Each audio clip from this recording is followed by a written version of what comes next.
I know I'm a little nuts, but I really want you to get results, because guess what happens as soon as you come up with a plan? Opponents show up, don't they? Yes, there's 3 kinds of opponents. If you read any good story, you watch any good movie, as soon as the main protagonist has this desire and they get excited about it and they come up with a plan, then sure enough, opponents come to oppose it. That's what creates drama in your life. And there's 3 opponents. Number 1 is the external opponents. That's going to be all the other people. They're going to call you in the morning, or, by the way, if you want to do this in the evening, obviously you can do this evening, or at your lunch break. You can do this hour of power at whatever time works for your schedule or for your body. But the ideal time, again, is in the morning. But the point is, the minute you try to do this, the opponents show up. The phone starts ringing first thing in the morning. There's all these other projects, all these other demands that all want your time and attention instead of giving it to yourself. And when you come up with a plan, the same thing happens. All kinds of resistance will show up. And if it's not from the external opponents, it'll be from the intimate opponents, the people close to you who love you dearly, but they don't understand. You got to have time for yourself. Your kids want this and want that, but if you don't take time for yourself, there's not as much of you to give them, is there? Same thing for your spouse. The people around you, your friends who don't understand why you can't talk to them right now. Take those friends on a run with you, on a walk with you. Get them to do the hour of power. I love to do this with my lady. It's one of the great things we share together. We do it side by side. And then after our end, we share our celebration. But also, there's the internal opponent. The parts inside of you that are conflicted, saying, yeah, I really want to do this, but I also want to do that. You've got to put the opponents at bay. And the only way to do that is discover what are the beliefs. Which is going to be our next step. What are the beliefs that are conflicting you? What are the beliefs that are stopping you? See, whenever you're upset about something, it's because of the beliefs you have. Beliefs control behavior.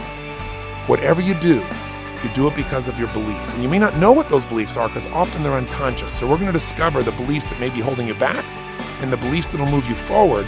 But I have to say this to you. You've been extraordinary. You listen to me babble and dump the whole load on you at an incredibly intense pace. Something that most people go through a seminar for, you've been doing in this results workshop. So I want to give you a chance to have a victory right now if you want to limit your time today. So if you want to stop now just for today and start tomorrow with beliefs, you're welcome to do so. But let's remind you, here's what you've done today. You've gotten clear. You've got to get disturbed. You can't accept things. You can't make it, it's okay. You got to say, never again. This is done. Not in a minute, not in a day. This is changing. Step 2, you got to make a decision about what you do want. You don't want to just be upset. You want to be sure what you're after. Something that'll get you to stay up late, get up early, and really go for it. Something that drives you. And then thirdly, you got to come up with your initial plan, that massive action plan. We don't get excited. We don't change things by a little action here or there or trying something. We do it by just going full force at something and taking some massive action right now.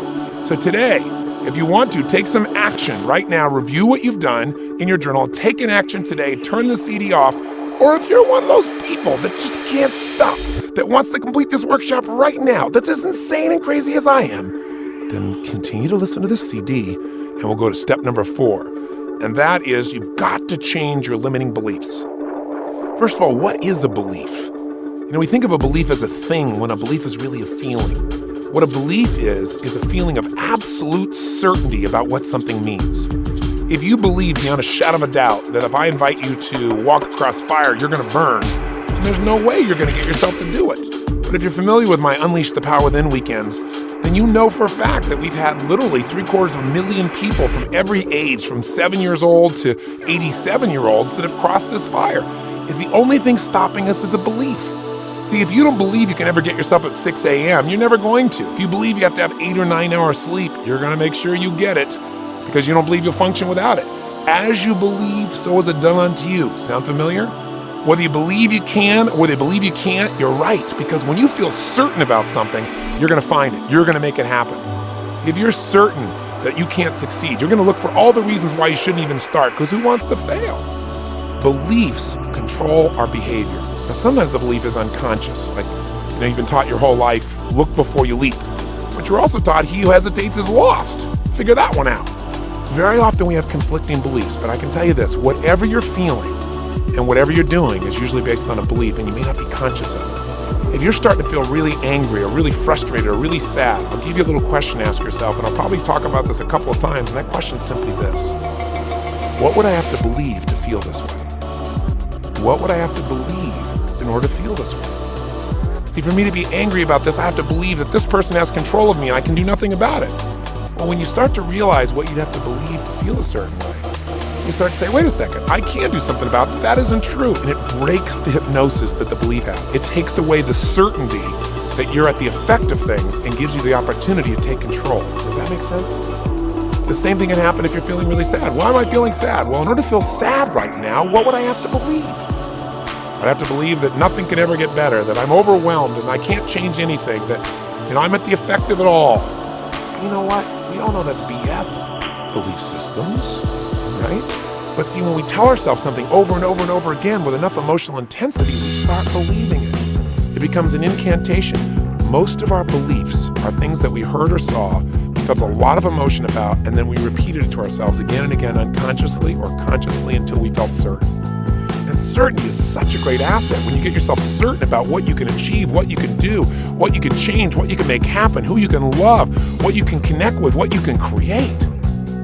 But when you're certain about your limitations, you got a real challenge. And you know what? Most people know more about their limitations than their assets. You follow how important this is?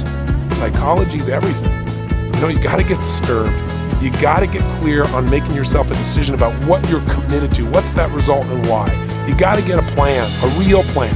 You got to schedule that plan. And you got to make sure you got a set of beliefs in place that you've decided to live by that will get you to follow through on a constant and consistent basis. Let me tell you what's great. As soon as you start to get any results at all, you'll get momentum, and with that momentum, you'll develop new beliefs. So if you can just get yourself in gear, you're going to get the kind of results you want. So here's what I want you to do now. I want you to write down, in the past, what are all the beliefs you've had that have kept you from following through on this goal? So if you said, well, I've been wanting to write songs forever and I haven't done it, now be honest with yourself. In order to not follow through, what did I have to say to myself? What did I have to rationalize? What were my beliefs? Well, I don't have time for this. You've said some of them before, but I want you to write down the specific beliefs and then write down what are the beliefs you're going to live by now that will get you to follow through. So if your old thing is workouts equal pain, and the new one is not working out is the ultimate pain because being disappointed with myself is the worst emotion on earth. Plus, working out, second belief, is easy and fun because I can do it, I can schedule it, and if I schedule it and I do it every day, it'll get easier. Every day I'll enjoy it more. Write down first the beliefs that kept you from taking action, and write down now the beliefs that will empower you. Come up with at least 3 beliefs that used to limit you, ideally 5 or 6, and at least 4 beliefs, ideally 5, 6, or 7, that are new beliefs that'll get you to follow through on your new plan. Go for it now. Please take the time for this. This is very important. Okay, I really hope, because I can't see you in this moment, that you're really taking this seriously and taking the time to do it. And if you're driving and you feel like you really couldn't pull over, I want you to still do this in your head. So assuming you did it, let's go through this for a second. Here are a couple examples from people around me here. One of the people here, the person who was having difficulty losing weight, the young lady said that she realized her limiting belief was, if I'm successful, people might not like me. Now, we all need to feel loved. And I said, where'd that come from? She said, well, when I was growing up, and she said, I got around the successful girls, the girls that were popular. She said, when they realized I was really smart, they classified me as a nerd because I was successful in school and they wouldn't spend time with me. And so she said, I started believing that if you're really too smart or you're too beautiful, then people might not like you. And I said, what's your new belief? She said, people won't like me unless I love myself. Isn't that fantastic? Because it's the truth. Then her second belief was, other things are more important than working out. And then her new belief is, nothing is more important than making sure that every day I'm making myself more healthy and more vital.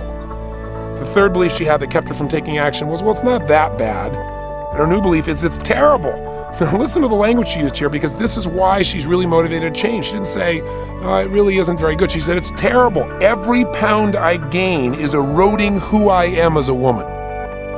So that kind of belief system, that new belief, will move her to action. Do you follow? I mean, so few people ever allow themselves to be disturbed long enough to do anything about it. Man, they get disturbed, they instantly want to get rid of that pain. Let's do something right now, instantaneously, to feel good so I don't have any drive or motivation.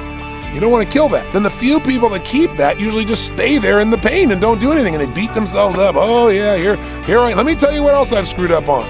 As opposed to those that say, okay, this is not good enough. Not another day, not another minute. I am changing this now.